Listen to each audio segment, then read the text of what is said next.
So what was some of the best advice you were given by some of those people? Oh, the first thing that comes to my head is really staying true to yourself. Never forget where you came from. When you start experiencing so much success, and I grew up on a farm and all of these things, and when you start experiencing some success and you start getting to the whole, and you see some people going through this now, it's like, don't ever forget where you came from and the people that helped you get there. And then when you're going through some rocky times, and I'm a mentor to a lot of the coaches that are still in this area, is when you go through some rocky times is stay the course. Stay the course, enjoy the journey, believe in what you're doing, have confidence in what you know, and who you are, but just stay the course, and life is a process. So talk about that. Talk about those early, so think back to when you left the university. That, what were you grappling with at that time? Because I'm sure there was a flood of emotions. So let's start there in talking about that as as you approach transition. A flood of emotions, yes. Leaving a program that you felt you built from scratch over and over, maybe 3 different times.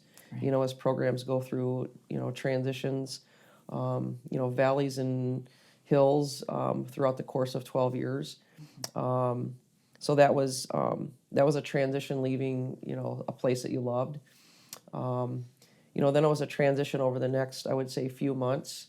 I really kind of dove into my nonprofit, which was Team Women, and really elevated that. Did some soul searching on if I wanted to continue coaching. So I think everybody goes through that in transition. Do I want to stay in the industry that I'm in? And I made a decision not to. So I decided to get certified and be an executive coach and write a book and develop my speaking skills and get out and be a professional speaker as well. Were you tempted? Were you tempted to stay in coaching because that's what you know? And the reason I ask is because a lot of people that we talk to do what I call default to familiar. Instead of assessing options, because familiar is comfortable. Was that a temptation for you? I see I probably am that 1%. I'm probably that 1% that doesn't. But I completely agree with you that, there's a lot of coaches, especially, if you think you're just a basketball coach. You were a CEO running a multi-million-dollar program. You were more than just a basketball coach. There's so many skills to transfer. But I did interview for a couple jobs, and I think you have to feel if you are still passionate about if that's what you really want to do. So I think that passion or that feeling in my belly wasn't there anymore. And I'm like, oh my gosh, what if I get this job? What if they offer me this job? Can I take it? Can I actually do this? It's a grind, and being in college athletics is a grind. And at that point, I'm like, I don't think I can do this anymore. I don't feel it in my belly. How did you sort through those options to come up to a place where you are now? Talking to a lot of people. I think finding a couple, business people that were in the business community as mentors. Marsha Bollinger was one that we had just talked about a little bit ago.